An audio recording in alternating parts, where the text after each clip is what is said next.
Hello, everyone. Welcome to the Sleep When I'm Dead book club discussion. We are all here. This is the most co-hosts I've had ever, and I love it. Yay. But we are here to talk about Middle of the Night by Riley Sager.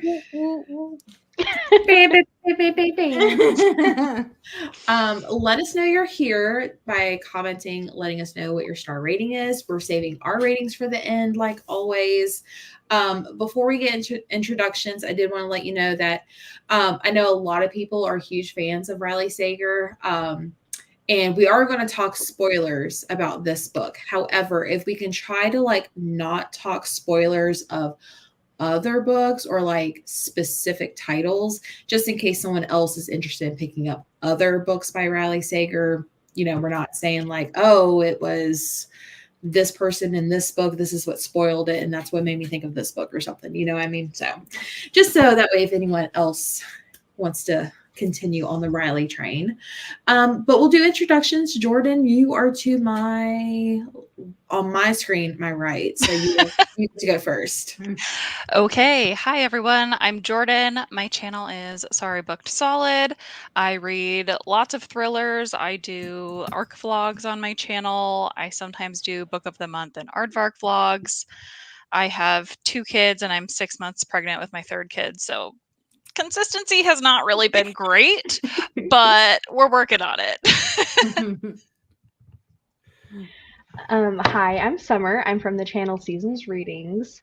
I like to read a little bit of everything. I like thrillers and horror. I like cozy fantasy and also just fantasy in general. I like poetry.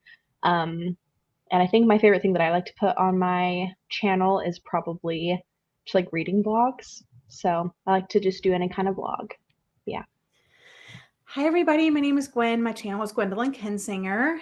And I also tend to read a variety of things, mainly thrillers, romance, and just general fiction or literary fiction. I'm excited to discuss the book tonight. Hi, my name is Lena. My channel is Lena's Bookshelf. I read mainly thrillers and historical fiction, but I also dabble in some memoirs, some romance, a little bit of other things as well. And if don't mind my eating wings here. There's no ladylike way to eat wings, but I haven't had dinner yet, so I literally got home 20 minutes ago. And since I know that Yvette is going to ask, I am drinking a Cabernet Sauvignon. I saw her pop in, and so I was wondering if there's going to be some kind of wine talk. So, but hello, my name's Jessie. In case this is the first time you are seeing this face, but welcome. This is my book club. I asked my Fab Five besties to join me, and of course, we had to do probably, I would say, our most anticipated or one of the most anticipated thrillers of the year. So stick around. We're going to talk all about the book and all that fun stuff. Before we get into the discussion questions, I want to see who's all here. If you haven't already, let us know your star rating. Early, but excited for the discussion. Love that. 3 stars. Haven't started yet, but it isn't holding my attention. I keep finding other books I'd rather read. Gotcha.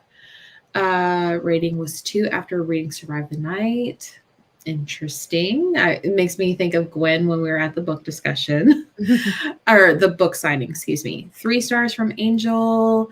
Brandon is here. It should be an interesting discussion. Working late tonight, but I'll try to chime in. Nice. And 4 stars. Awesome. Hello, Elise. 3 for you. It was decent. More of the what the heck no. Gotcha. Okay. I was talking about that, how I was talking to someone, I think it was Jules. I was talking about even if you rate a book 3 stars, there's lower 3 stars, there's a solid 3 stars, there's an almost 4 stars, 3 stars. So yeah, I get it. It's kind of 3 stars A or 3 stars B. You know what I mean? So there's no 3 star. I get you.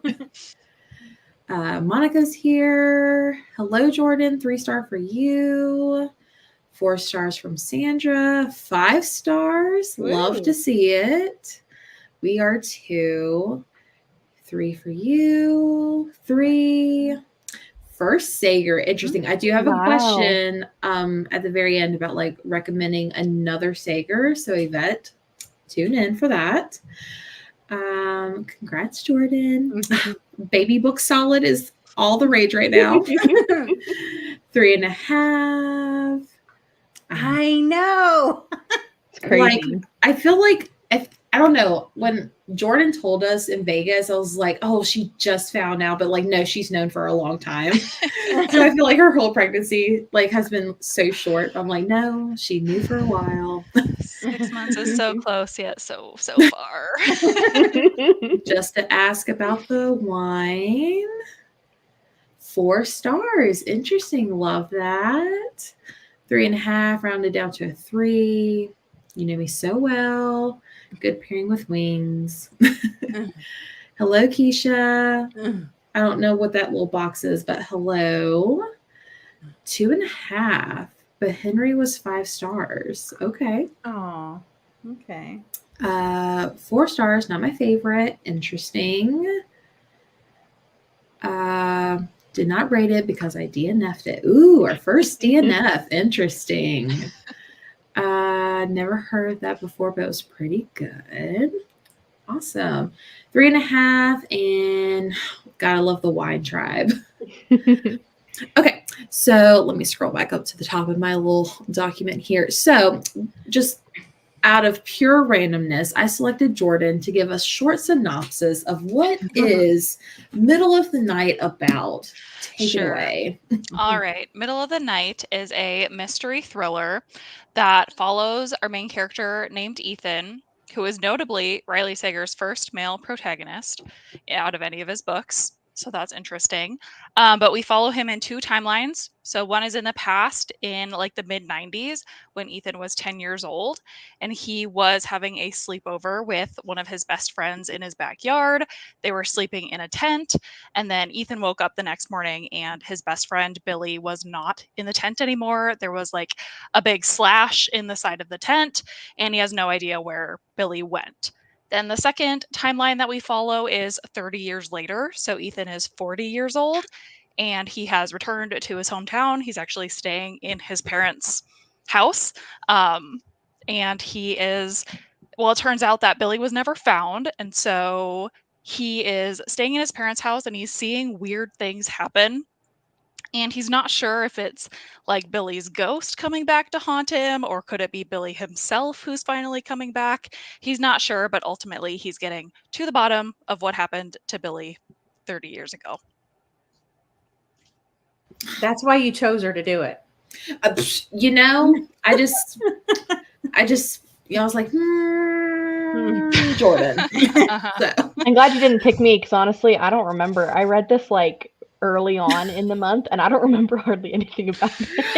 Yeah, I'll take the initial synopsis versus later when we talk about all the twists. Yeah, literally.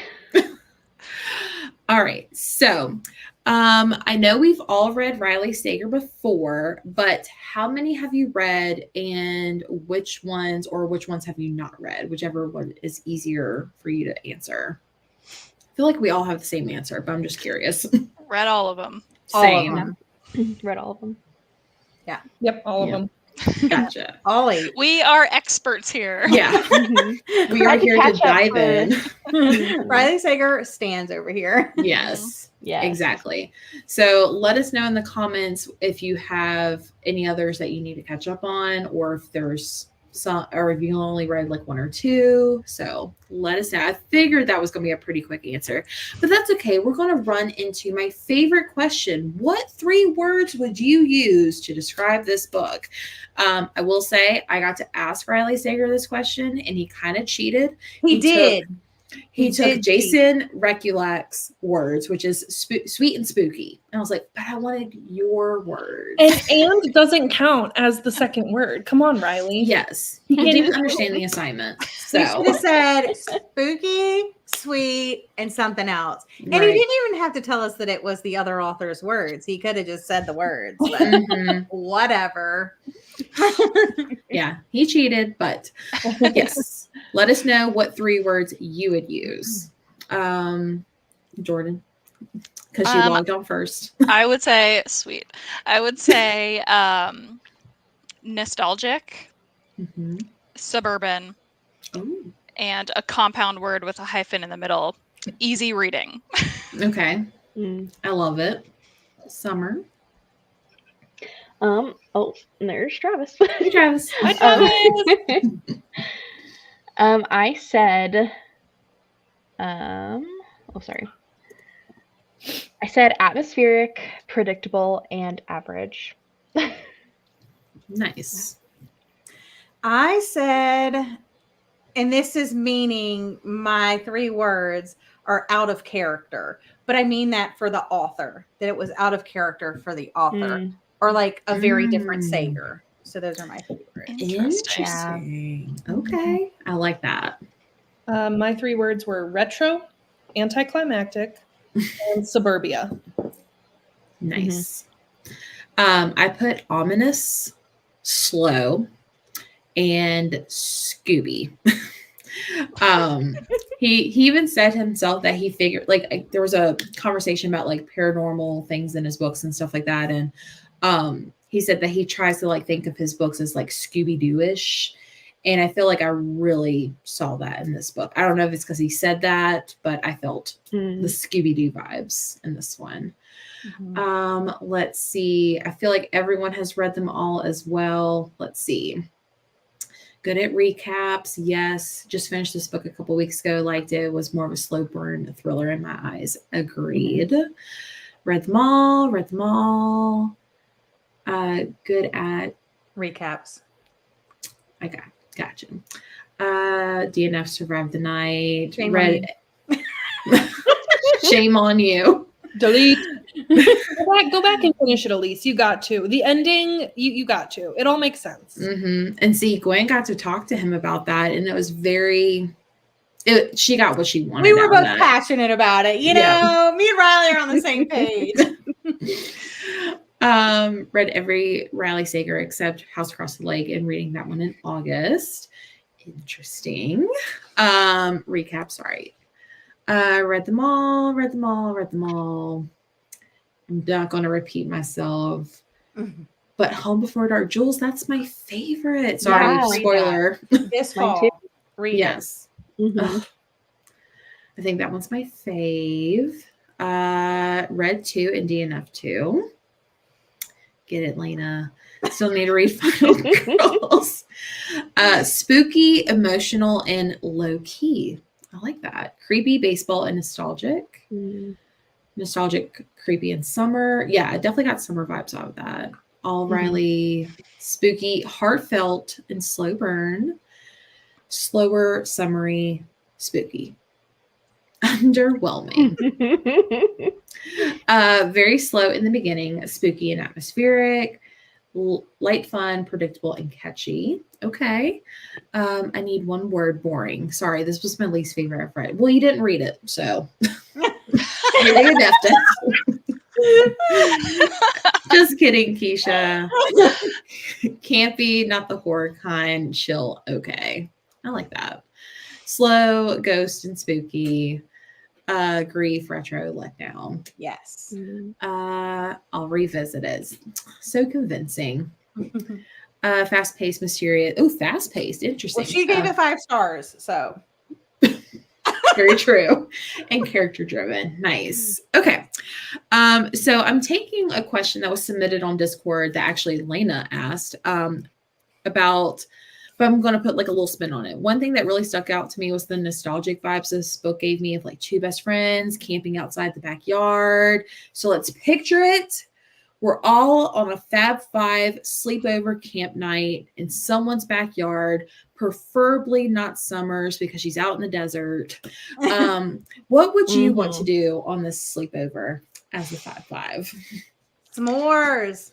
S'mores. Yum.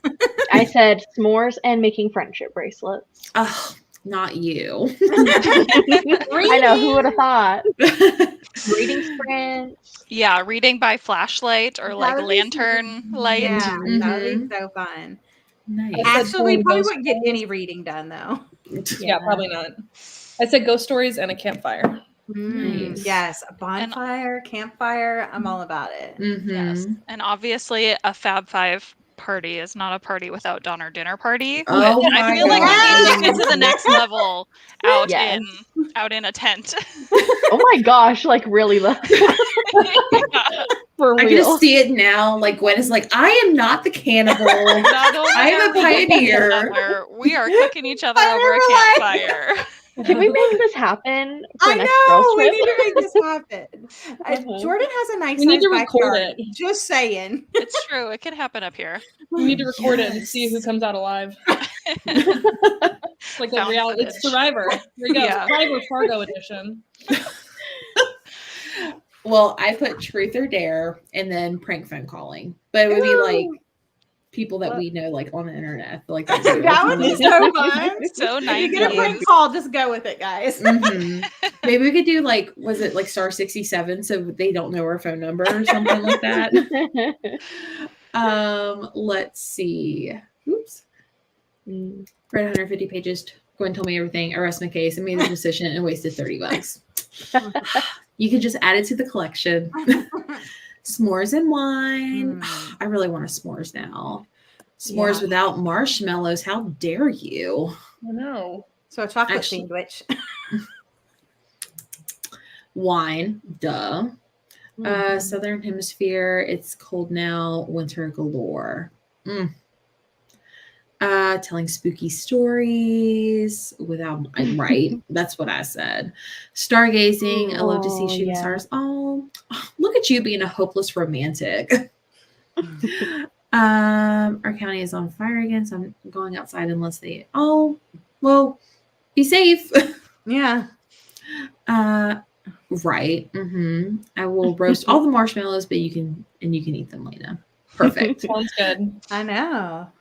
Okay, so one of the things that definitely is different is this is the first time that Riley Sager has written a male main character.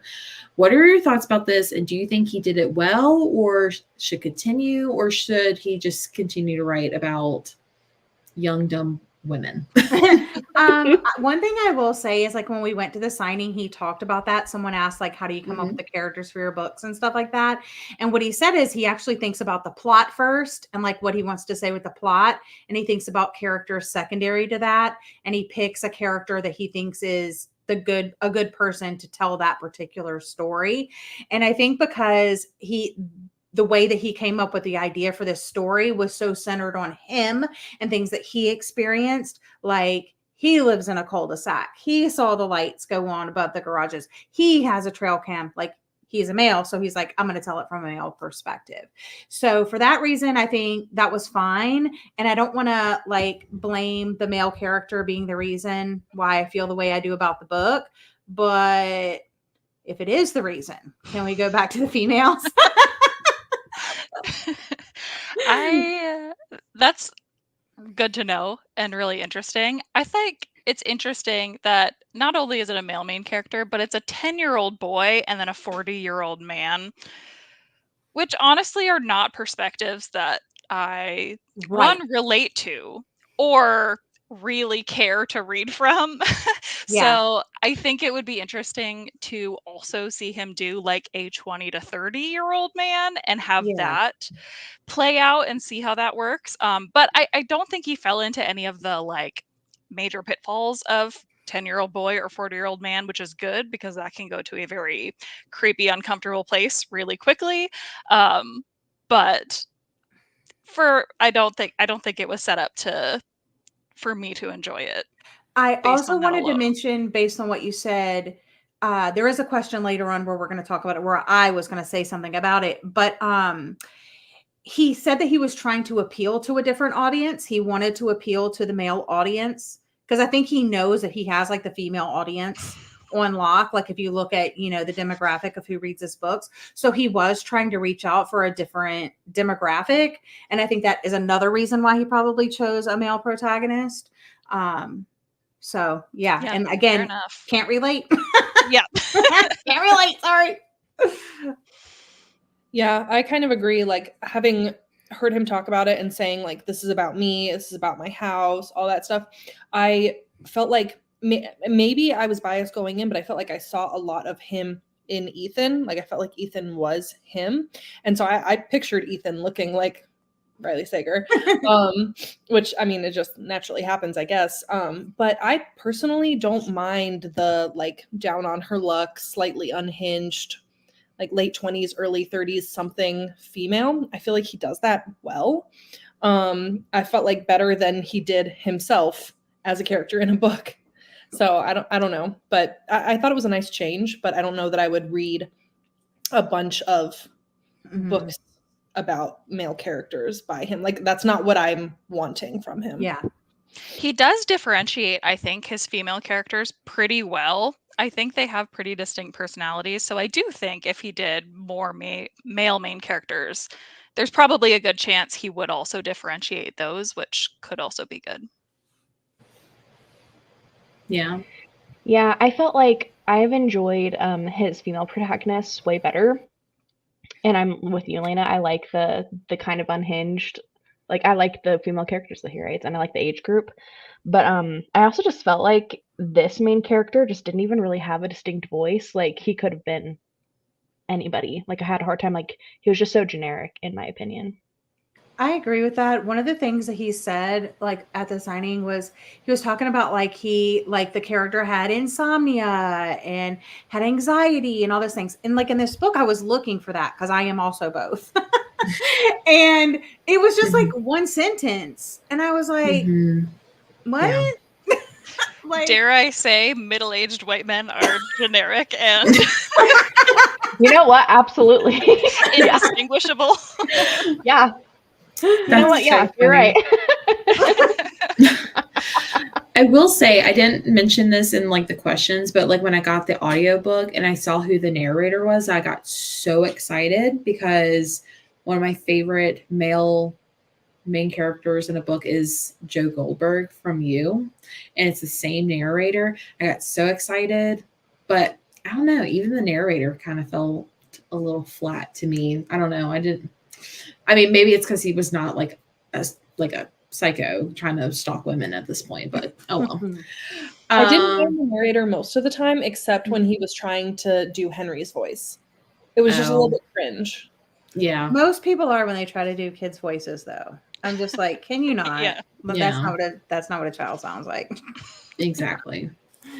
But I think you get that whether it's like trying to do a kid's voice or like a female trying to do a male's voice or a male trying to do a female. Like sometimes it's At just least too it was much. better than House Across the Lake with the 1,000%. Yeah. Like Absolutely.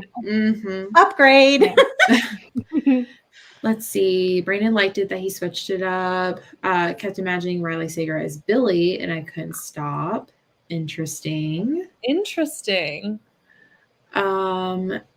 enjoy the male character. I think he should have had more males in his books.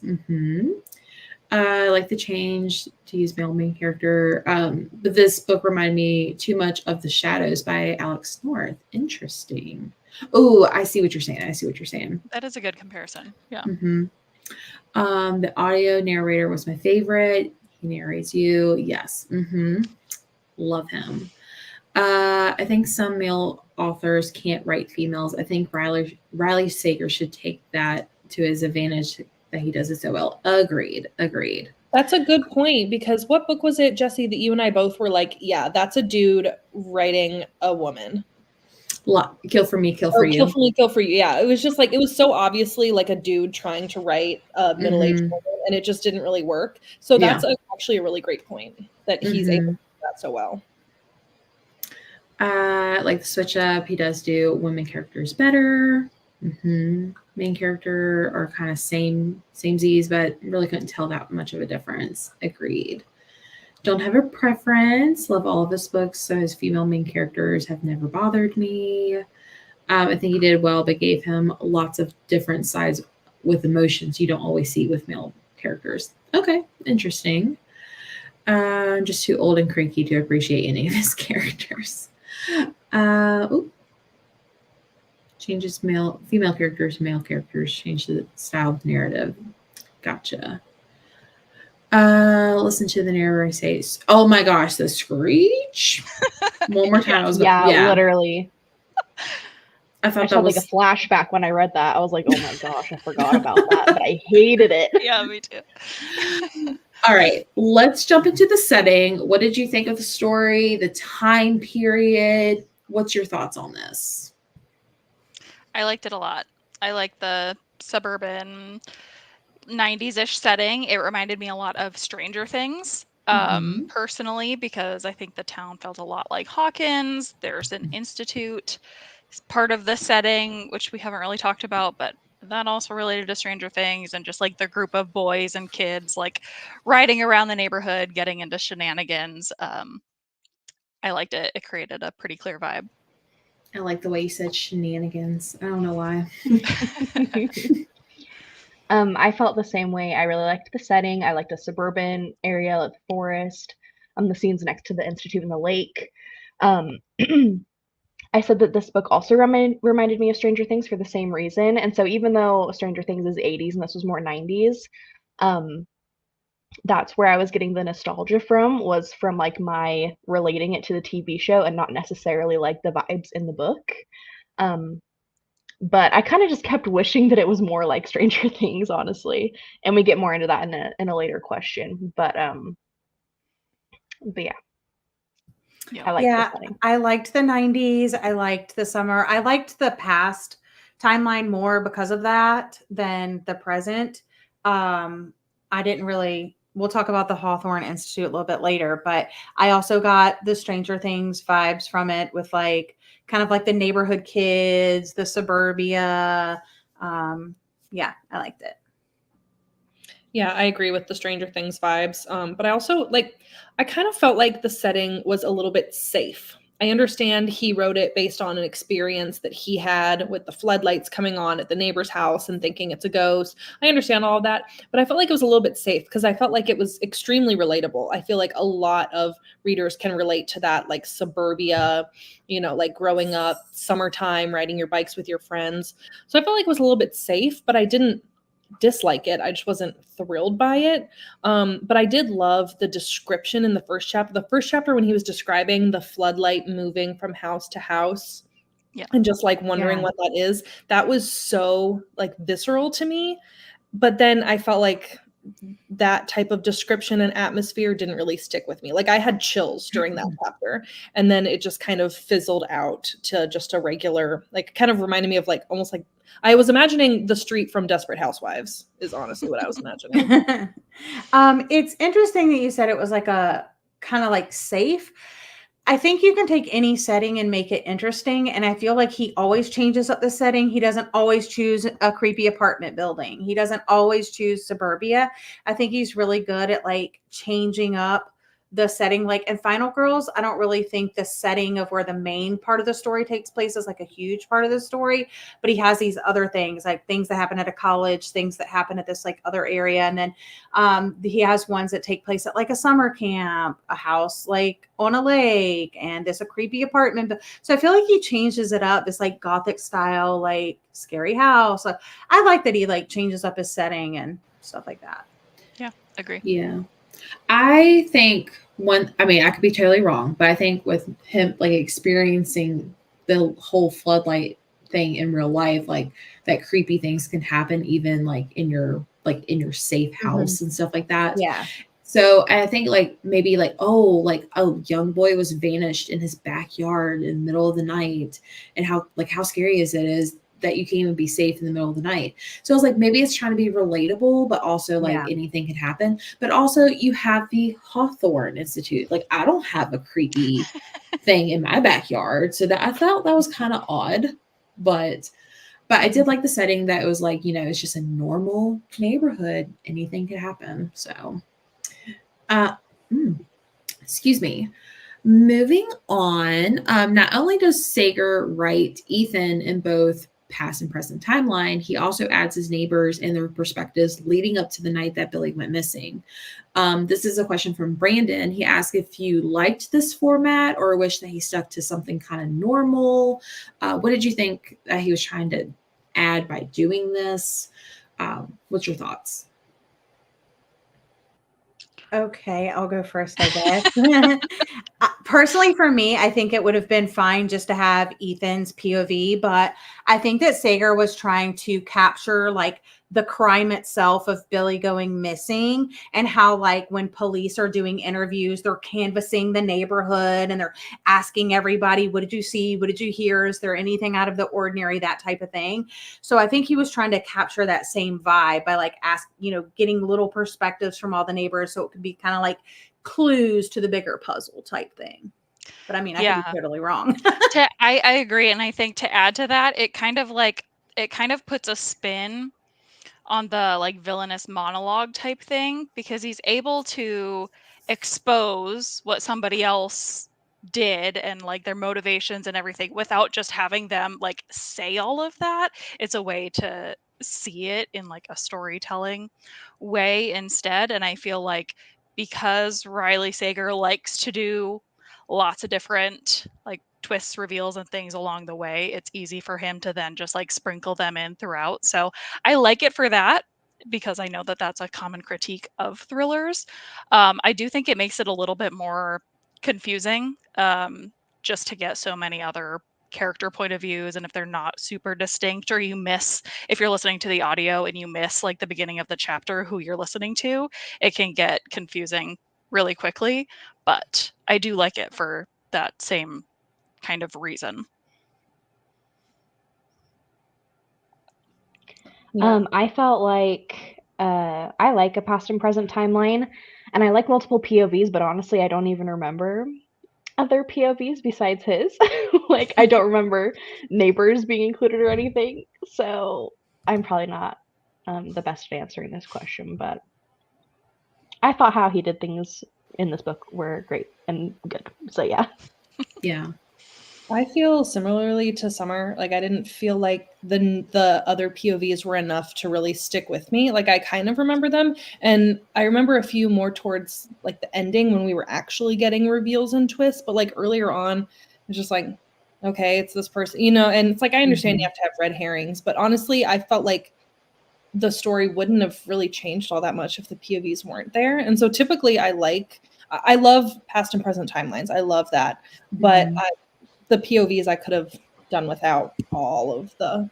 Like I didn't feel like I needed to hear from every neighbor in order to make it a cohesive story for me. Yeah, I think I could be completely wrong, but I think doing that, it kind of made it sound or feel like, everyone knows everyone. It's a tight knit cul-de-sac. Nosy neighbors. And I was like, oh, well, maybe someone saw someone do something, but maybe they're innocent. So I felt like doing that kind of just made everyone like feel closer than just typical neighbors in a way. I also think it made everybody seem like they could be the person. Right. Everybody was a suspect that way. If you're bringing all the neighbors into it, everybody's a suspect. But I also want to go back to what Lena said about the red herrings. Do you guys remember what he said at the signing about red herrings being his like least favorite thing to write, and how he really struggles with them because he's like, as an author, what happens at the end, who done it. But like for red herring to work, you basically have to like create something that literally has nothing to do with your story, whether it be a character or like a little subplot or something like that. And you have to like plop it into your book and make it make sense, even though it doesn't make sense. And it's so interesting because I almost wonder if that like ruined the book for me a little bit, because I noticed things that I was like, this literally has nothing to do with the story. Like, I'm stressed. Get back to the point. So, like, you're right. I don't know. It was a different reading experience because of that. Yes, I feel the same way. And then everything, I was like, was this just a red herring that he's throwing? Is this a bad red herring? You should have like annotated, be like, bad red herring. Bad red herring. This one made sense. Red herring? Question mark? Another bad red herring? And then like compare it, like when you like look at all the tabs and be like, oh, there's so many bad red herrings in this one. Instead of Gwen's character list, you have Gwen's like red herring list. Yeah. Red herrings. Let's see. Okay, so I feel like we all are on the same bored with this, but like, would you say it's more character driven, more plot driven? What do you think? Character. Character. Yeah, character. I would Yeah. say I had a really hard time with the pacing in this one, and so for me, that's because there wasn't a whole lot of plot happening. So Right. definitely more Yeah. character driven. Yeah, Yeah. all the POVs, like we mentioned, so obviously it was focusing on all of them. And then Mhm. also anytime anytime the plot did like creep ahead a little bit, it kind of like said, okay, we're here now. Now let's stop and let's reflect on this whole other story that happened at this time and place. And specifically, I remember like one example was like when they're talking about going to the Hawthorne Institute and they have that whole buildup of the scene before with the one guy and his other friend, how they always used to go out there. And then, so then they're going out there and then they stop and then another thing. And you're like, oh my gosh, just get there already. Like, Yeah. drove me crazy a little bit. Yeah. It was very, very much about just like all the characters, how they all intertwined, like what were their pasts, who's holding secrets. And then Mhm.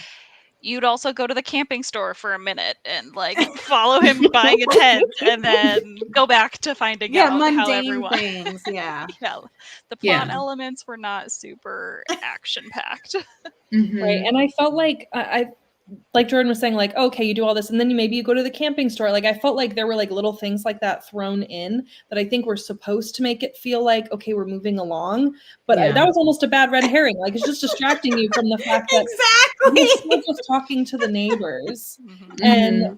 And I felt like even some of the things that the character did was almost meant to distract us. And some of them like I didn't believe. Like you can't tell me that he's a middle school teacher and then he's like, what do kids eat? I don't know. It's like you're a middle school teacher. You can't tell me you don't know one thing that a middle schooler eats. I don't Yeah. believe Right. that. Yeah. Exactly. I do want to point out one other thing that I found hysterical, and I've already lost it. Gosh, where was it? It was so funny. That This he had to one? create a Yes. whole institution as a red herring. I just chef's Just a kiss on nothing that. Nothing burger. Yes. Yes. Yeah, Yes. definitely character driven for me. And I think having all the neighbors involved definitely solidified that. I do feel like the camera or was it a hunting camera Yeah, or like Like a a trail ring cam. trail cam? Yeah, I feel like that probably saw more plot than us reading the book. but in Because snippets. The Yeah, same way. honestly. Like something's Ding, about ding to on the happen phone, and all the then all of a sudden notifications. it's gone. right. I mean, the amount of notifications he probably got, that's ridiculous. No.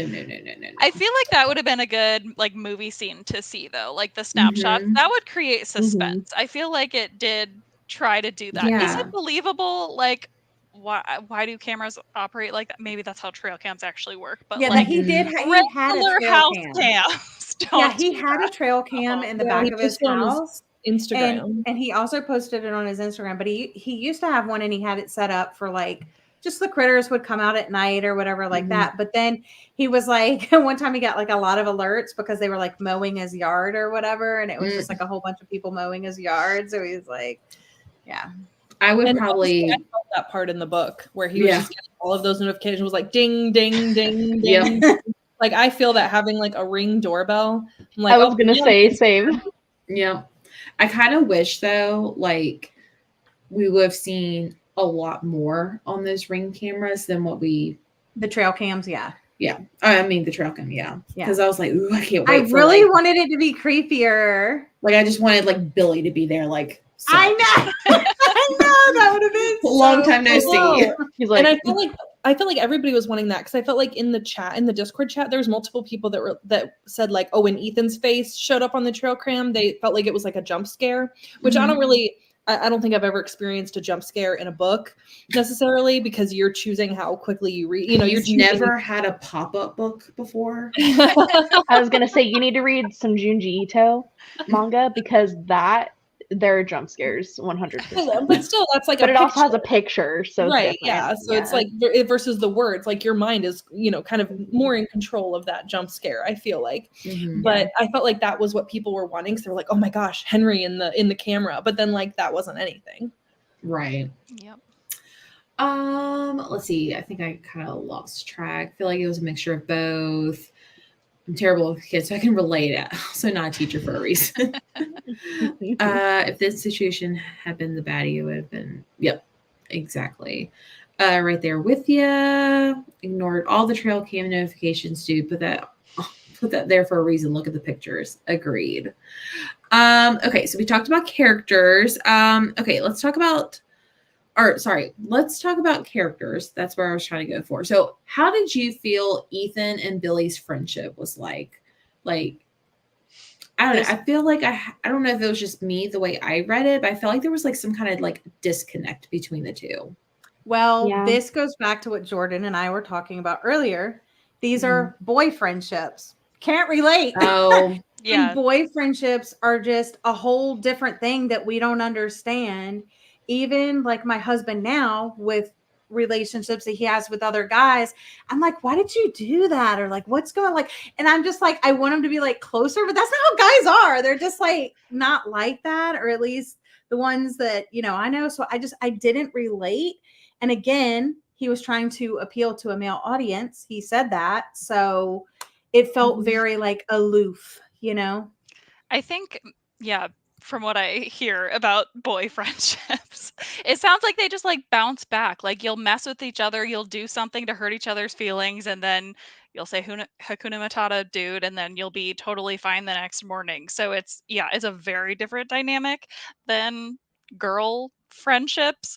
So I guess from that perspective, it was interesting to read about if you're trying to get a different perspective, but whether or not it's like realistic or a good friendship, I have no opinions. Yeah, I agree with that, but I also feel like even if Billy hadn't gone missing or disappeared that night, I still don't feel like their friendship would have like stood the test of time. I felt like there was like little fractures all along the way, and I felt like even if all of that hadn't happened, like I don't feel like they would have been lifelong friends. Yeah, I agree with everything. Also, majorly agree with Jules's comment. Friendship of convenience due to being neighbors, and like it was just kind of forced and convenient. Like, but that's how it was before the internet. Yeah, that's how how friendships were. That's like, why my husband is still best friends with all his all his small town Yep. buddies. I don't know. I guess it it was just hard to be invested. And Yeah. it goes back to what you were saying, Gwen, where it's like we just can't relate to it. Exactly. But I'm like, for me to really be invested, there needs to be like more substance to it. And that's why. Yeah. And I think like one thing I really connected, like we talked about like Stranger Things, is I felt like their friendship was kind of like Mike and Will. Like Mike's like, oh, like starting to notice girls and doesn't want to do like kid like things, while as like Billy is like, oh, let's talk about ghost stories and go exploring, looking for, you know, whatever in the woods. So I felt like they were kind of growing apart, but also like a friendship of convenience due to being neighbors is a great way of putting it, Jules. Jules is right. Let's just all agree on that. Sheds a different light. Yeah. Proximity creates best friends when we're young. I mean, honestly, I was saying like, oh, out of convenience, but I mean, my best friends are either convenience because they're my cousins, right, or because I worked with them. It's a good so like, thing. Yeah, it's a good thing. I guess I just like didn't even think about how it's like there's a lot of friendships that come out of convenience, but I don't know. In this book, I guess just for me, them as kids, with how hung up he was about it, like for literally years after him having insomnia about it, I was just like, it sucks that happened, but like you should be able to move on. It didn't even seem like you guys were that good of friends. Right. But exactly. We can't relate because we have to go onto the internet like thousands of miles away to find our best friendships. Exactly. Toxic female friendships are way more to read about for me. I didn't care about the friendship in this book. Yeah. Like I feel like I was pulling away from the friendship, just like Ethan was kind of pulling away from Billy in a way. Friendship, I think he put Billy as a kick to hype up the book. Yeah. Interesting. Okay, so what about the other characters in this story, like the neighbors, the other kids? Any thoughts on anyone? I know we mentioned Henry as well. Everyone loved Henry. Yeah, Henry was sweet. Yeah. Was Ashley the mom? Yeah. I liked them a lot. Mm-hmm. That's all I Ashley have to say. was suspicious to me from early on because anytime in a thriller you have a character that's just like so random and so good, it's like Mm-hmm. Yeah. something's got to be weird here. So Yep. I never really quite like latched onto her because I was like, who older girl hanging out with all these younger boys and is still in the picture. Interesting, but Henry was adorable, so that was Mhm. nice. Nice. Yeah, I also thought about Ashley. She obviously stood out. And also, I think because it was like her dad was part of it as well, and then her son was part of it as well. So they were like three people, like in a bubble, that made her stand out. Mhm. But also, like Fritz Vandeveer, early on when they mentioned him, like he was the guy that worked at the Institute, but like obviously we didn't know that at the time. But at the very beginning, like page 53, he asked about Ethan's mom, like, how's your mom? But he like didn't mention the dad at all. I just thought that was really weird. And so I was kind of like, I'm A going to bad keep red my hair? eye on you, Fritz. I'm going to keep my eye on you. Yeah. I really enjoyed like the older couple, like especially the older man. Like I felt like it's like, ooh, it's the creepy old man. Everyone was suspicious to me. Hang on, there was another. So the other neighbor who had an older brother or a younger brother, I kept getting them mixed up the whole time. I was like, I don't know if I'm supposed to be keeping track of who's who, because like one was like a peeping Tom. It was a lot to keep track of all the siblings, Yeah. and Yeah. like Billy had a brother.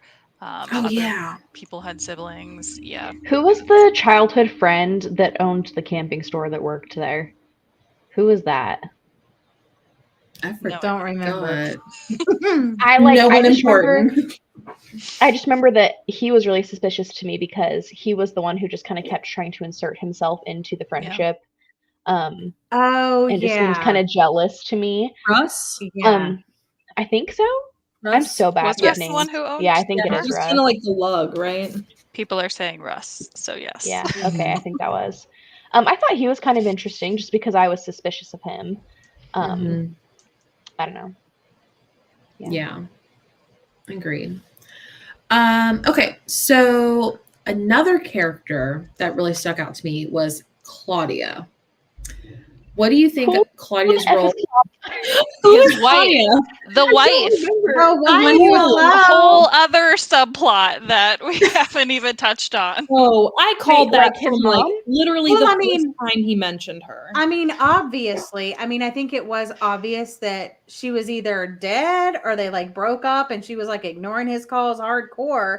But to me, I was like, she's definitely dead because like even if she had like moved on and she was in another relationship, as many times as he was like calling and texting her, she would have been like, dude, give it a rest. Oh, Yeah, I've I moved on. just Yeah. remembered. Okay, I thought we were talking about like Billy's mom or like his mom for a second. No, I Me too. forgot like literally his wife. Mhm. Yeah, Yeah. his wife. Literally did not even remember a single freaking thing about that. Yeah. I Name? was Not a thing. I was so emotional over that part. That part really hit me for some reason. I think because maybe it had to do with the whole like the kid thing, like how she wanted a kid and he wasn't feeling that part. And then like with my own like infertility journey and stuff like that. I don't know. I was just really emotional. I actually cried. And I also think it just confirmed like his grief that he was like, it was another, like we didn't know, it wasn't confirmed that he was also dealing with the grief from that. So he has the grief from Billy, his best friend from childhood. And then later on, he's dealing with the grief from his wife. So I loved that part. Did I see it coming a mile away? Absolutely. Did I still love it? Absolutely. I forgot. How did she die? She had a aneurysm or some Yeah. type of. Oh, okay. It was totally natural causes. It basically like they had a chat about the kid and then they just kind of decided like, okay, it wasn't happening. And they were like, okay. And she just, was like, okay. And she took off in her car and she drove out to a lake. And I guess when she was sitting in her car thinking about things, she had the aneurysm and stuff like that. That's because right. the message that he sent her, the voicemail that was in the book, was like shortly around the time that it happened and stuff like that. So Gotcha. Okay. I totally I forgot knew about she all was of dead. that. That was really sad. I do remember being like, oh man. Because I think someone had said in a comment like that he was grieving his wife and projected his grief into Billy. And like that makes a lot of sense to me. And I Yeah, also think totally that forgot that's about why he got so close with Henry, is because like he did in that voice message say, okay, if you think we're strong enough and we can, you know, we can have a kid and we can make it work, like let's go ahead and do it. Obviously he didn't get that chance. So I think, you know, he did want to have a kid, and then like Henry was that opportunity for him. Yeah, I didn't really see that whole part coming. I think mostly because for me it's a really big stretch. Like I can't relate or understand the whole like repressing something so far that you're completely delusional about like what's actually happening and not willing to accept that. And that to me brings into question, like, is he fit to take somebody else's child if he's still I will say, I don't having think he delusions was, yeah, I like don't think that? he was But delusional that like his wife wasn't there. I think when you lose kind of in someone that you're denial a little really, bit. it came off that way just to us because we yeah. didn't know. And I guess So it didn't to me. It more came across the part like where you're so close with someone, and even though you're gone, you feel like you can still talk to them. I mean, obviously you know they're gone, but like you yeah, still that's a talk to very that big person. jump to Yeah. like literally trying to call them and talk about what's happening and waiting But for I them to mean, get I back know to people you. that have like still text numbers to people that are no longer here just because of like habit or, you know, things like that. So I think it was very realistic. Kind of like a coping mechanism in a way. Yes. Yeah. Okay. So we talked about that. Hannah, I know she's in the chat. She wanted to know about our theories. She asked in Discord, without completely spoiling the ending or confirming if you were right, what was your initial theory about Billy's disappearance? No idea. Oh. I don't try to theorize. Oh. I do, and I ended up being right, so I can't say what About all of it? specifically mine were. Like the main reveal. The main person who was responsible? Yeah.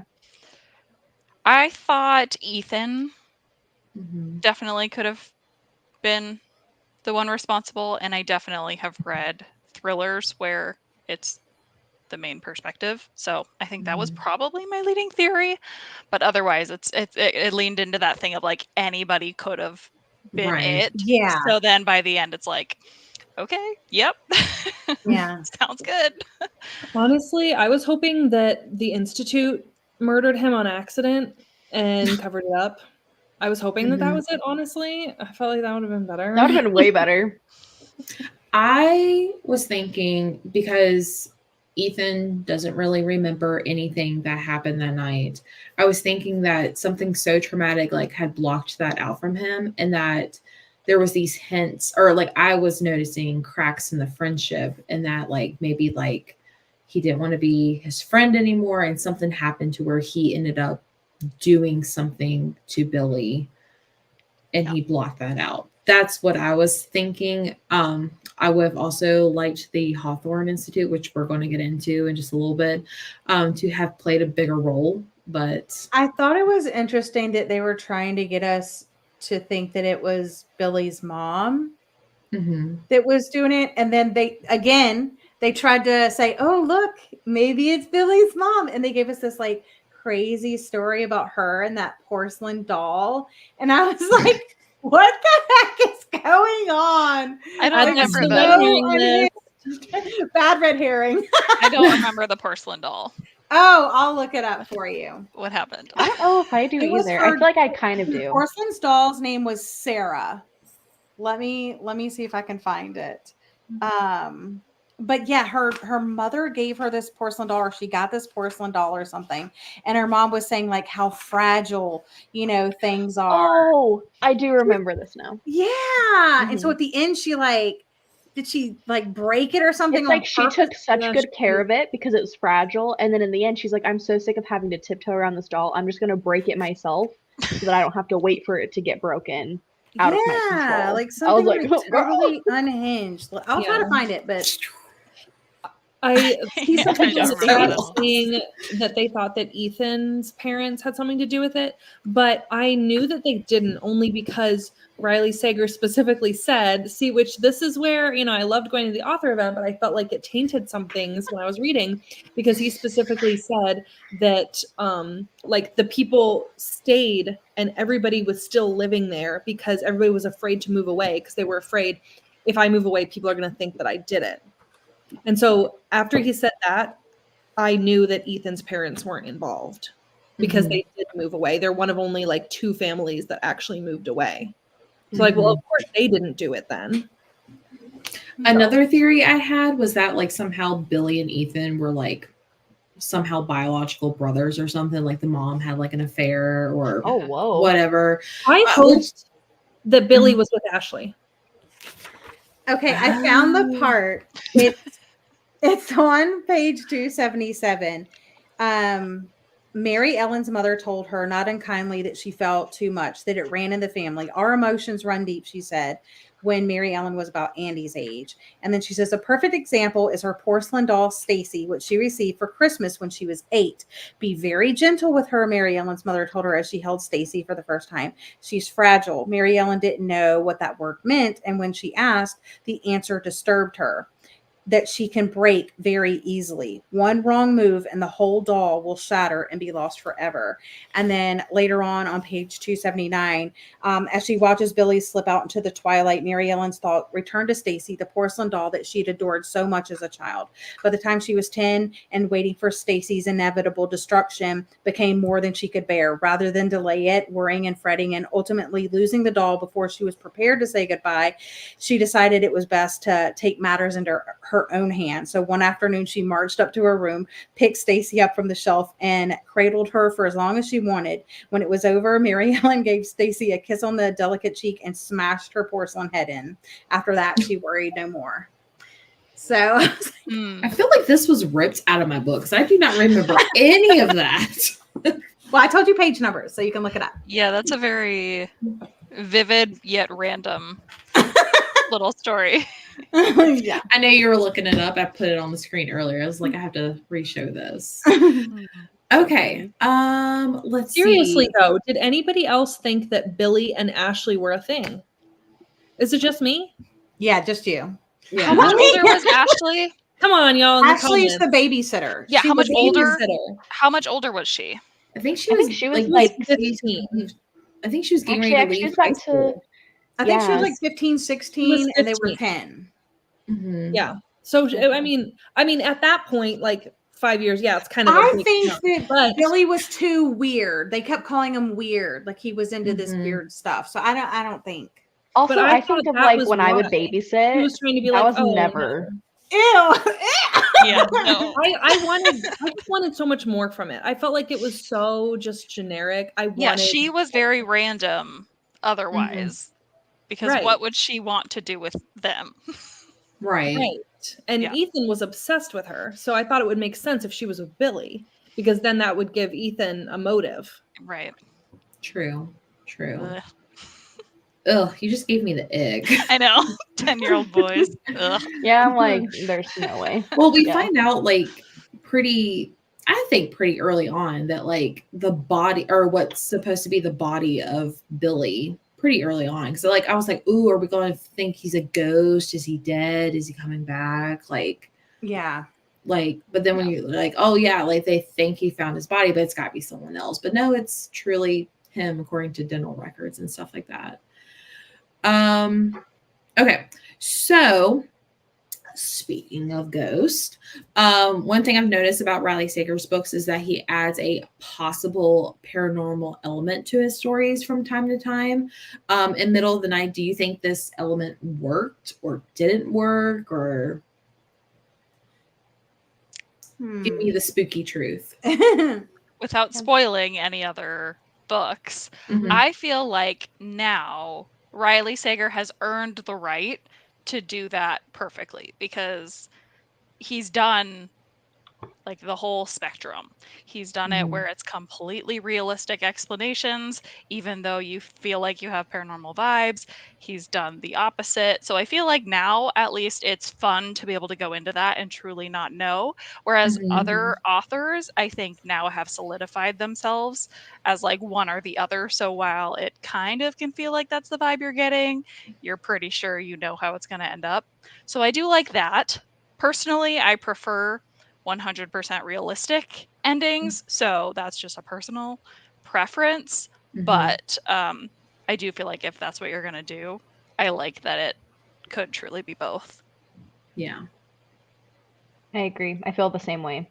I love that you go into his books now and you're like, I don't know what it's going to be. I'm just along for the ride. I feel like I liked it okay in this book. It just felt really obvious to me. Like I just kind of knew from the beginning. I was like, this is just how it's going to go. So it wasn't bad. I just usually like it to be a little bit more of a surprise, especially when it has surprised me so much in his other books. So I kind of was just wanting that in this one. Interesting. Okay. Agree. I am on the fence about it because I don't like paranormal stuff. And I also think there's paranormal elements that will turn off some readers because they're like really against it, you know? So I feel like if you're going to go paranormal, like go paranormal. And if you're not going to do paranormal, like don't tease me because it kind of turns me off a little bit, you know? So I'm on the Right. fence. So going back to like what Summer said, like again, not to like spoil any other books, because I do know there's some other people that haven't read all of his books. I do know there are a few where it's like you don't know if it is paranormal or if it's not paranormal. And I loved that. And I feel like this one had me flip-flopping my theories back and forth from time to time. But then there's like another one where it just comes out of freaking nowhere. And I hate that. See, and I loved that one. No, I loved it. I ate it up. I felt like the way that it was done in this one was almost kind of cheesy. I was like, of course he's gonna go this direction with it, just because that was. And I think with it being kind of campy in a way, like that nostalgic. I 90s. think campy is thrown around way too often. I think if you want to do campy, you have to do it well. Otherwise, it's like it just doesn't. It doesn't fit. And I will always prefer, like Jordan, a realistic explanation. You know, I want to think that it's realistic, and then it end up being paranormal. Absolutely That's not. my favorite. Absolutely not, Summer. See, I like the whole because there's one particular book where I'm like, I read one chapter, I'm like, oh, it's this. I read the next chapter, I'm like, oh wait, no, it's this. I love flip-flopping back and forth, and I don't know what's real and what's not real. But then I think that's what I loved about Home Before Dark. I feel like it did that really well. I like the flip-flopping too. And I think, and I feel like it's similar to like Simone St. James. It's like you're going in knowing that there could or could not be a paranormal element, and it could or could not be a very large part of the book. And you just have to be okay with knowing that. And I feel like that's kind of the way Riley Sager is going. And I'm okay with that. I'm okay with like the not knowing. Yeah, I totally also would relate this book to Simone St. James. Are we spoiling this book? I don't know how much to tiptoe around away. This one specifically. Yeah, but spoil away. Okay, the very end, like the river part, there was a element of that, right? Where he's saying Billy was there saving them. Save him. Right. So like the murder had nothing, the murder was all realistic, and everything that was happening like in his neighborhood had logical explanations, but there was still that element of like Billy was still there apparently, and he thinks that he saved him and Henry. So yeah, I also saw very Simone St. James vibes where the paranormal isn't necessarily the solving of the mystery, but it is still present in the story. Right. Exactly. Okay, so we did that. Let's see. Okay, let's talk about the Hawthorne legacy, or not the Hawthorne legacy. I keep doing that. I swear. I just finished the Inheritance games. Yeah. And like I know that's like I think that's the next book. Sorry. The Yeah. Hawthorne Institution. What are your thoughts? Personally, I was like, ooh, creepy. Kind of gave like slight cult-ish things, but it was for nothing, in my opinion. Yeah. And didn't I- it get turned into like a wedding venue after, like in I the think present so. timeline? Yeah, that's how he toured it, was like under the Mhm. pretenses that he was Yeah. gonna host a event or wedding there or something. Yeah. Okay. Yeah, I thought it was too much squeeze for not enough juice. Is that Yeah. Yeah, I'm like, don't tease me with this because it sounds Right. so cool. And then he literally did nothing with it. I'm like, I want a whole entire book just about that. Right. And That's it would what have it been 10 felt like times to me. better. That is exactly what it felt like. It felt like he had an idea for another book, but maybe he didn't feel like he could flesh it out, but he still wanted to use it. So he Mhm. like threw it into this book. It was a complete red herring. It was not a good one. I didn't I like wish he would've portions. I didn't. I yeah. think it could have been good on its own, but in this story, it just didn't fit for me personally. Yeah, and then there was the whole thing where his mom saw them doing like I don't know, some sort of The chanting and ritual, stuff like that. and it like wasn't Mhm. even that. And yeah, I just felt like it was like, I'm like, that was like a third of the book, and it was just for nothing. Red herring. I thought it was okay. I did Fair. think it added to the vibes, which I enjoyed. I personally probably would have disliked it more had it gone more into like cult territory, Right. actually taking over the rest of the Mhm. story. So for me, I'm okay with it not being as much as it was, Right. but it was at least an interesting like extra element to this Mhm. town that Mhm. otherwise would have just been completely pick it out of anywhere suburban. Now I do Yeah. think that maybe he could bring the institute back. You know how he like has some Mhm. little Mhm. Easter eggs of different Yeah, books. he could do that. Mhm. Potentially, I think somebody said it in the comment. Maybe Monica. It was like maybe he uses the institute for a future book. I could see that. Yeah. I mean, I hope not, but you know, he could. Right. He'll probably mention it. Like he meant like at the signing, he's like kind of like the American Horror Story where like it's the same like universe, but they're he's like, I don't plan on ever like having like a crossfire of all the seasons of all the books and stuff like that. Right. Yeah. But in the first chapter, he referenced 3 of the books in the first chapter. Yeah, exactly. And like he's done that before. Like he's mentioned the Bartholomew apartment hotel or whatever it was. I will say I did like the part where Billy gets stuck when they're like exploring. I was like, ooh, this is when like something weird's gonna happen. Just kidding. JK, he just got stuck and got caught and then didn't rat out anyone. Like I was like, oh, bummer. Okay. Yeah. But they were like bringing it up to be like, or Riley Sager was like building it up to be this big thing. It's like, yeah. And it was like, wasn't actually that intense. It was literally just a location for his body to be at the end. So yeah, nothing. Okay, so Lena, what finally happened to Billy? Like what happened that night? This is your moment. All right, let's talk about this dumpster fire, shall we? Okay. Well, Russ actually slashed the tent. So thug camping store Russ. He slashed the tent because he was jealous of their friendship. His mom knew he did something because she found the knife, and so she hid the knife. That's why when the police looked through everybody's houses, they didn't find anything.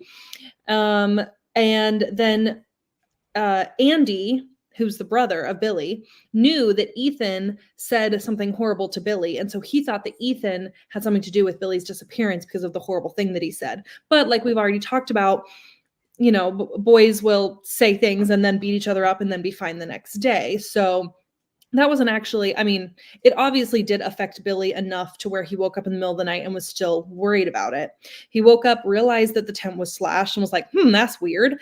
And then got up and was like, let me go back to the Institute because they understand me because I have this weird obsession with ghosts and so do they. So let me go over there. They're my people. On his way back to his people, he gets hit by a car driven by drunk 15-year-old Ashley, who drags his body to the waterfall and sends it on down its merry way. And then she doesn't tell anybody for years. Yeah, but also the person that was doing the whole baseball thing throughout the story, that was Billy's brother. Yes. Mhm. Like he's still Yes. around. Yeah, the baseball thing, yes. Yeah. Which was kind of weird because his reasoning was like, I just wanted you to confront like what happened, and he wanted him to talk to him about it or whatever, and I think he admit what really he had thought that done. he had a part in it. I think Mhm. he really, the whole time he thought And he then definitely had a later part in he it. took Henry to do the same thing, which is a Mhm. little extreme, but Yeah. made for that climactic Yeah. ending. And like I personally I hate a like amnesia trope. So like I hated that whole thing where he was like, let me take this detective and let me make this whole thing, which is totally unbelievable because you're spending the whole book saying that you have insomnia, yet it takes you like 15 minutes to fall asleep in a tent to recreate what happened when you were 10. Yeah. That doesn't track. Yeah. Yeah. I and see, also that's thought Go Go ahead. ahead, Jesse. Oh, I was gonna say, like with him having insomnia, that's why I was really hoping, like deep down subconsciously, he was blocking that he actually did something to Billy. Mhm. No. But I was let down. And I thought that the slash in the tent was weird because tents have doors, and like why would an actual killer slash Yeah. a tent like that? Right. Was weird. So the whole time I was like, that's obviously gonna be some other weird explanation, and also Mhm. probably is like why Ethan probably didn't do it. But I agree with the amnesia thing being convenient and weird every time.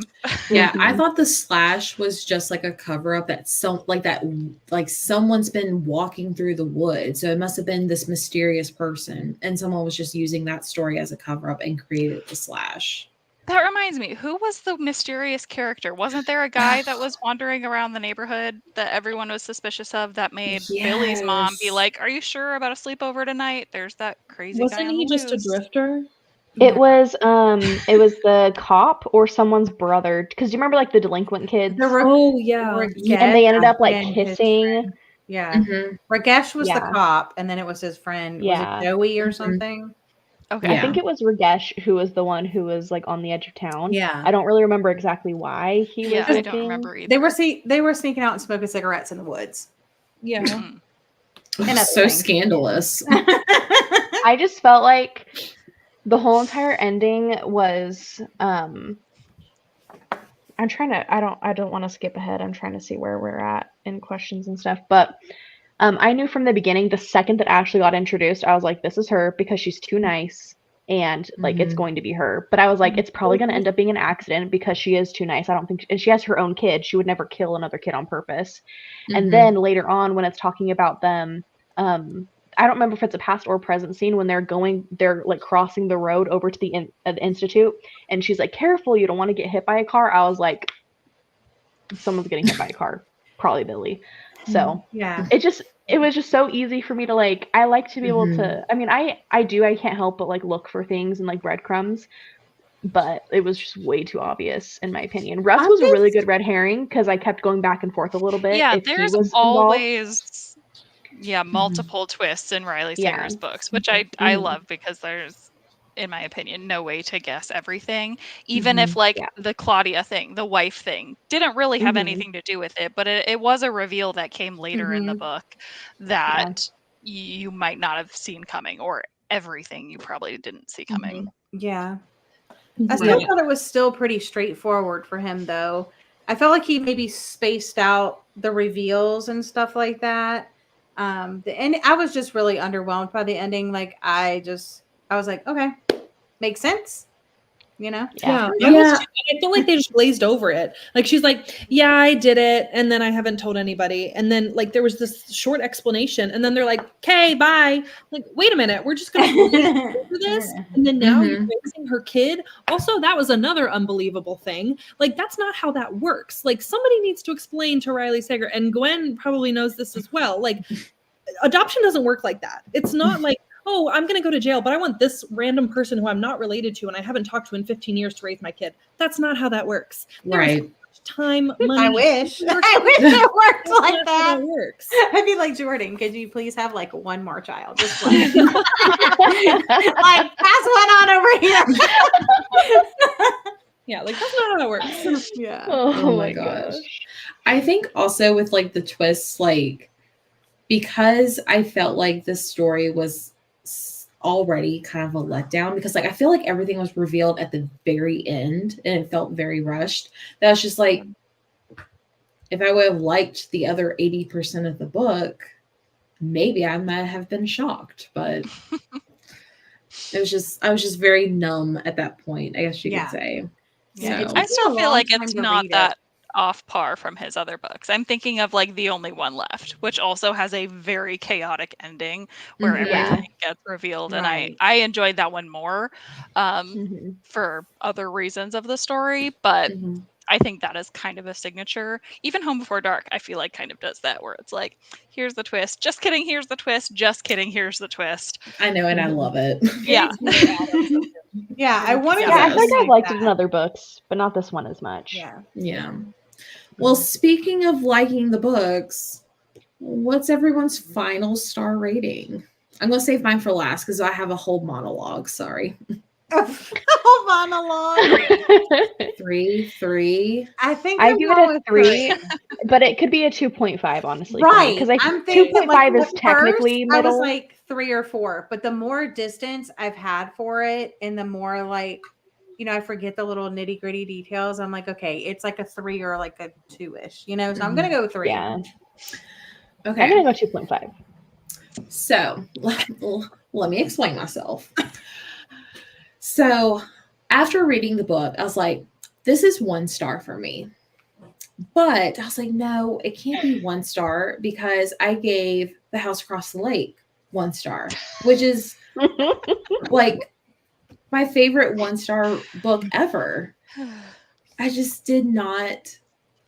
I was like, but this one is so much worse. But I was like, but I can see why people like that. So I am officially raising my rating for The House Across the Lake to a 2 star. Oh, not this one. Yeah. So it is no Wow. longer my favorite 1 star book. Wow. So then I was like, okay, do I stick this one with a 1 star? So I read this so early and I was like, as I spent time, I was like, I don't really hate it. So I'm giving this one 2. Oh, okay. What a So- roller coaster. I know. to go through there. I know. What a hot take. I know. I'm at pretty solid 3. I have nothing to be mad at about this book, which I'm pretty happy with.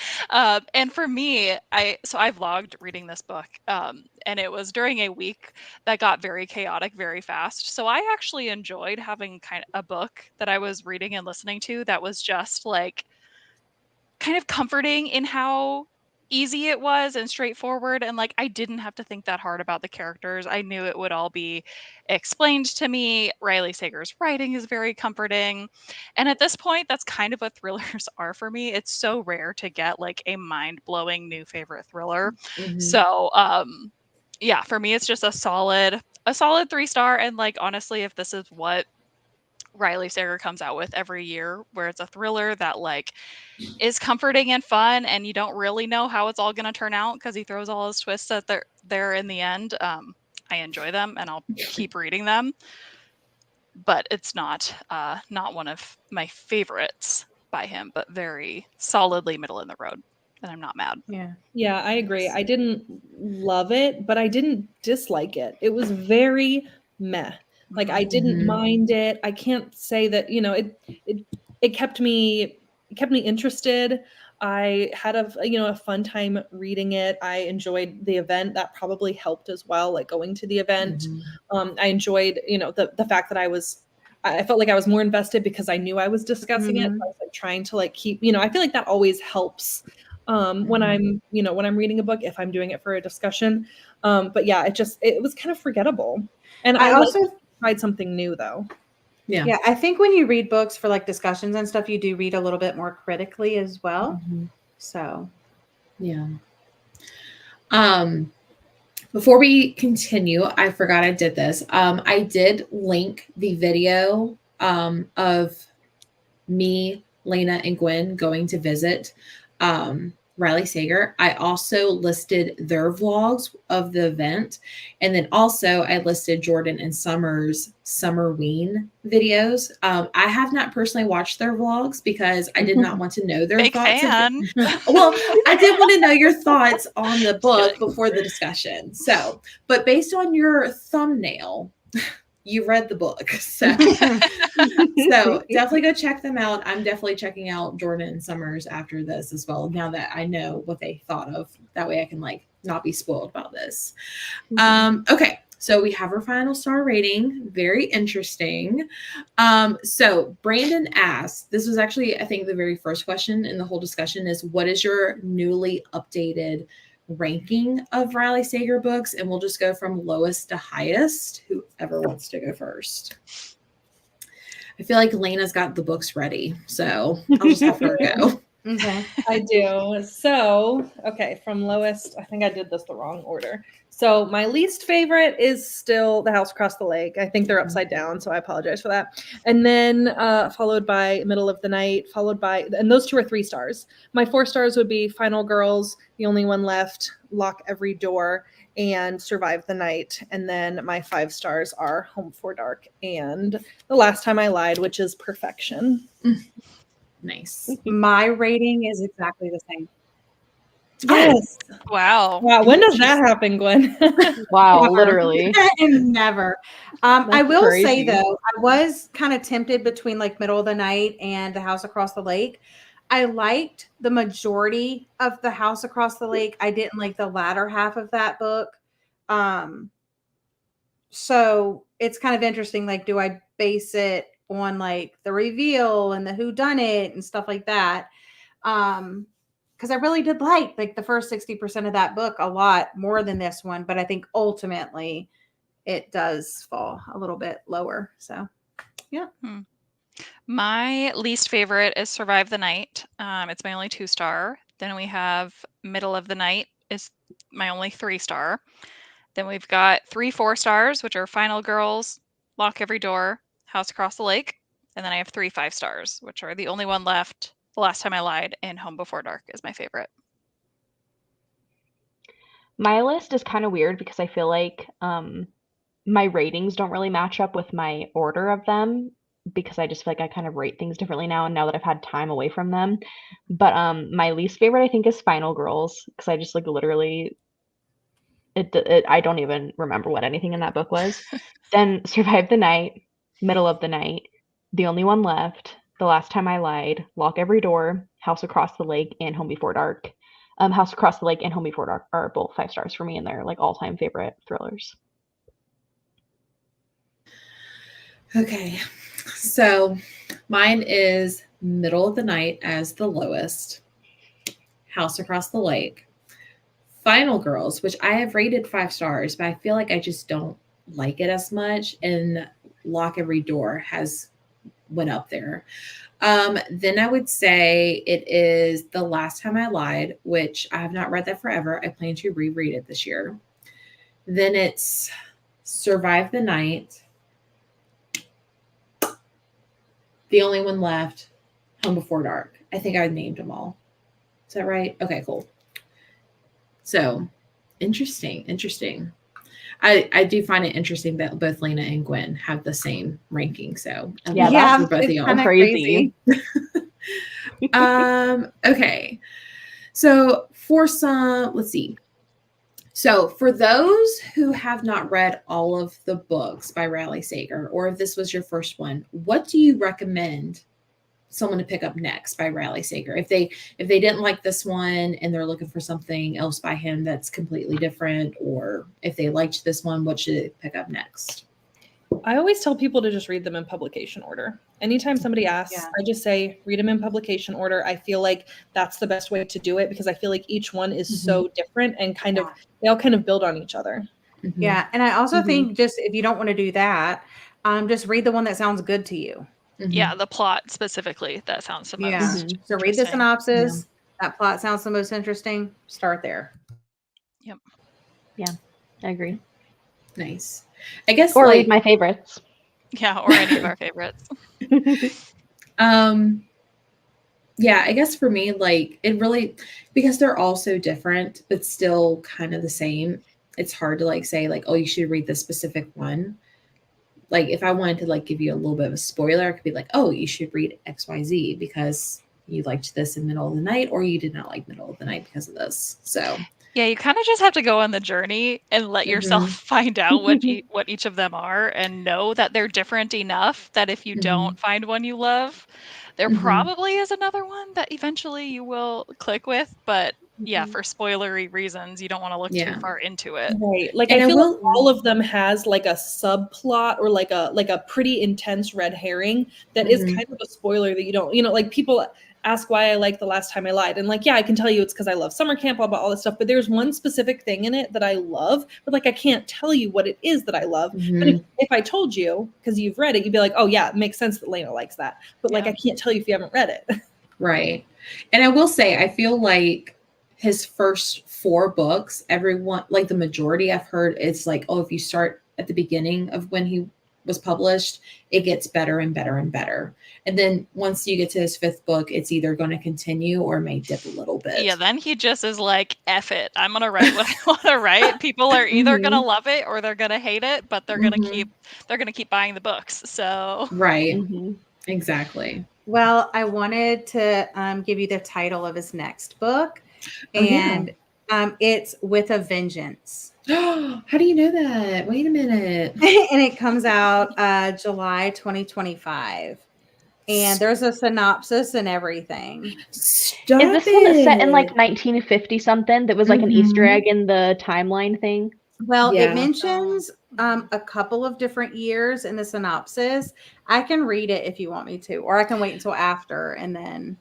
I want to hear it. Yeah. Okay. It says 6 people ruined Anna Matheson's life. 4 men and 2 women associated with her father's train engine company who orchestrated an act of sabotage in 1942 that resulted in the deaths of 36 others, including her only brother, and framed her father for the crime. It's now 1954, and Anna is ready for retribution. She has gathered the 6 on an overnight train from New York to Chicago and announced that she has proof of what they did and that all 6 conspirators will be arrested when the train arrives in Chicago. At 8 p.m., the train departs, and by 10 p.m., one of the 6 has been murdered. But Anna isn't responsible for the killing, and there's no one else on the train. Someone else is enacting their own form of revenge, and they're making it look as though Anna is behind it. Anna needs the conspirators alive, and the irony isn't lost on her. In order to destroy her enemies, she must save them first. Riley, that book I'm already exists. so It's called excited. The Murder on the Orient Express. I read this book. But it is a different setting. That Again, is back to what so I was saying different. about the setting is, you have an apartment, you have suburbia, now we're So on a different. train. Like, so. Interesting. I'm really excited to I'm read gonna that. read it, but I need to At reread least- that with at my least own it's eyes. not and then there were none. I don't think I can handle one more and then there were none retellings. Yeah. I Truth. haven't read Murder on the Orient Express yet. I want to, but maybe I'll wait to read it until after Riley's book so I don't like ruin it. I Yeah. don't know. Where did I you love find the this? setting on I'll a train, post it though. on your Discord, Jesse. Okay, thanks. Because I need to read this with my own eyes. Otherwise, it won't click. I guess I'll post it in Shush, final you'll be thought. buying it day 1. True. Y'all are funny. He's right. Okay.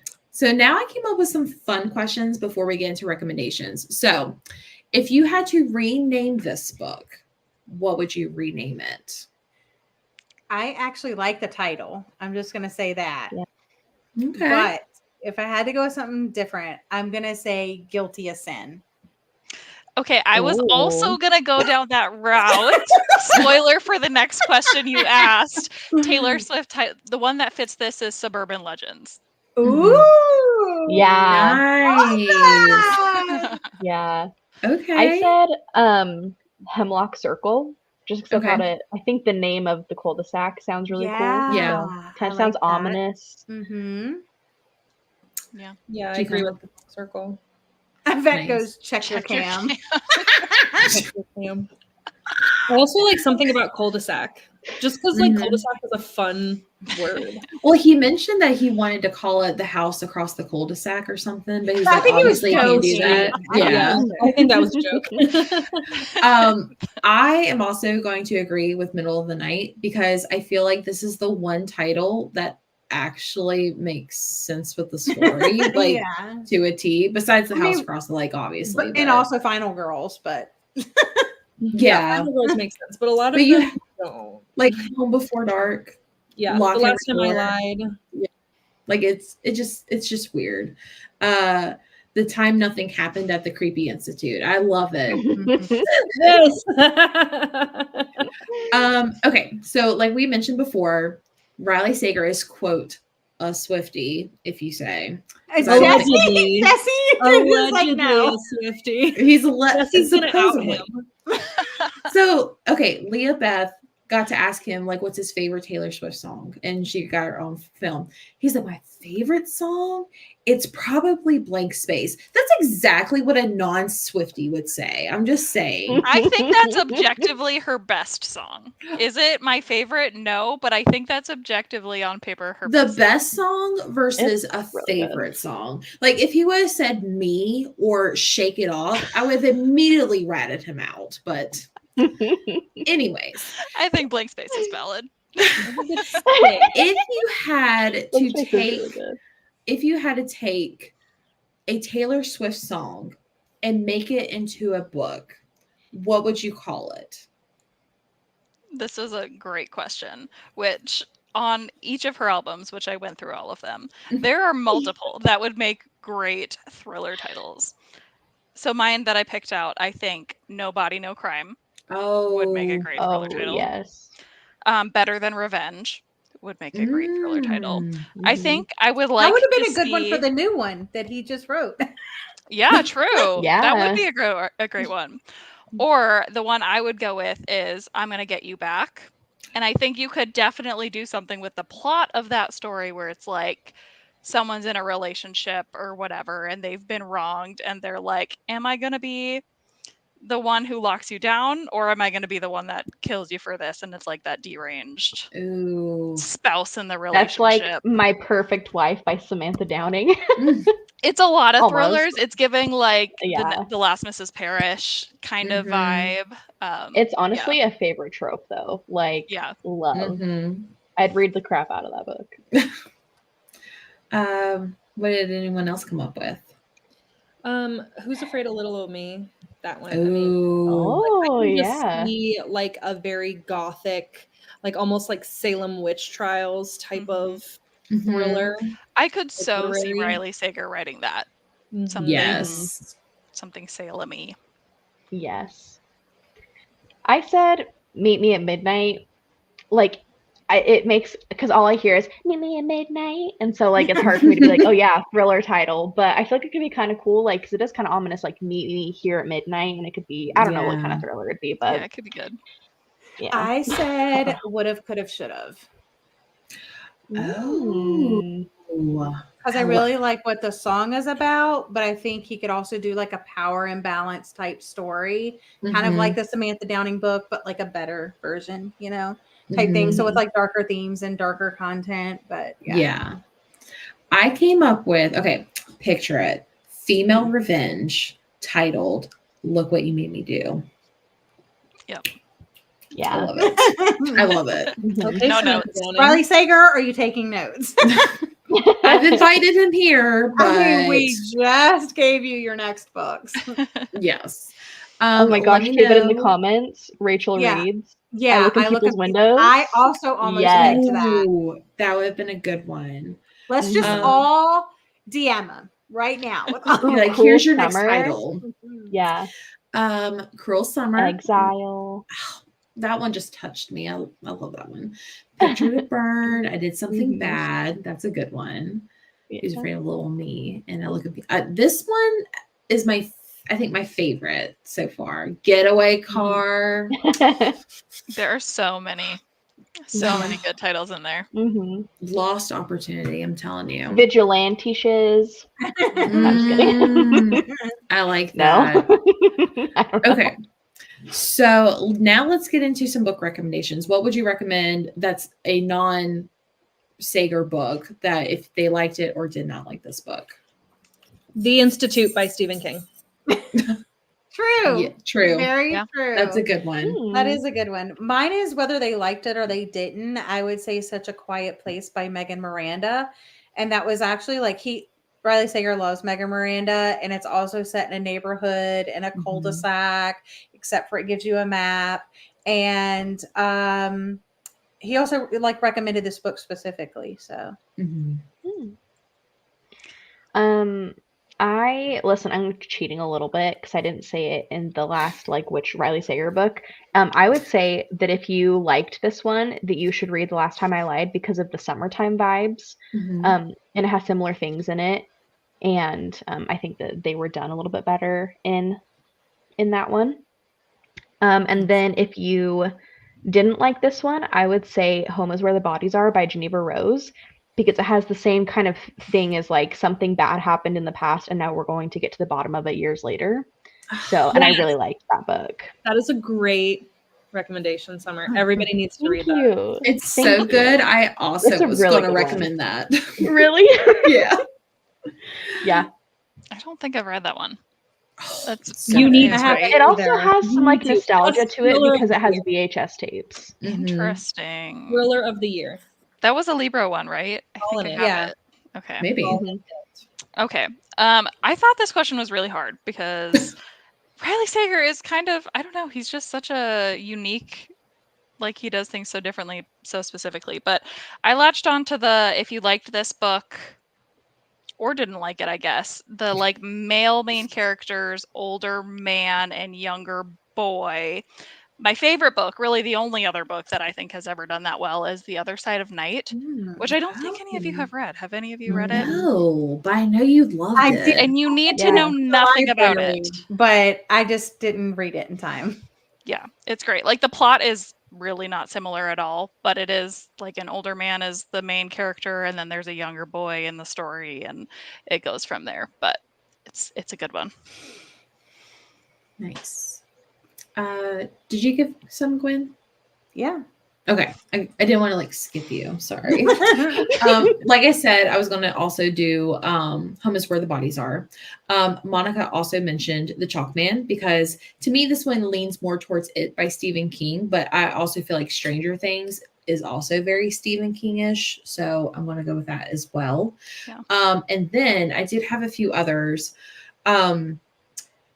Little Secrets by Jennifer Hillier is about like something happening to a child. It's more of a kidnapping, more domestic, but I know Riley Sager loves Jennifer Hillier because they're friends in real life. And then I also was going to recommend Insomnia by Sarah Pembroke. If you like that whole like insomnia middle of the night aspect, you might like that one because it actually is. Don't listen to Lena, but it actually is very. I liked it too. I remember I got that. You also like The House Across the Lake, Summer, and but can you see why I like it though? Knowing that I like House Across the Lake, like you can see why. Yes, it's very Rotten Apples. It is. Stop. Oh my gosh. But yeah, I mean, if you wanted that more like can't sleep at night aspect, you would like that. So alrighty. Well, I believe that's it. I feel like this was so much fun. We had even though we all generally was met or did not like this, I feel like this was a good discussion. So thank you guys for reading and like joining me again. Some of y'all are I guess all of y'all are returning actually. So so next month we are doing What Have You Done by Sherry LaPena. My co-hosts are going to be Keisha and Hannah from A Book Like You and the Teacher CBR. Live show is going to be August 26th at 8 p.m. Eastern Standard Channel on my channel. Make sure you check the link for Discord for more information. You can also submit questions. You can read along with everyone over there. So lots of fun. And also, not to like tease, but be on the lookout for some September Sleeping I'm Dead stuff coming soon. Like, it's almost ready. I don't know anything. Yeah, me neither. Not a thing. Wow, what is happening? What's going on? But yeah, I just got like a huge thing that I was waiting for, and I can't wait to share it with everybody. So, but yeah, so make sure you go subscribe. I do have everyone's channels / videos linked down below. Go follow us on Instagram, as well as go follow Discord or join Discord, whatever you want to say. But thank you, ladies. My Fab Five, my ride or die. Thank you for having us. Of course. But we'll go ahead and end the discussion so these ladies can have the rest of their evening back. And we will see you guys in the next one. Bye.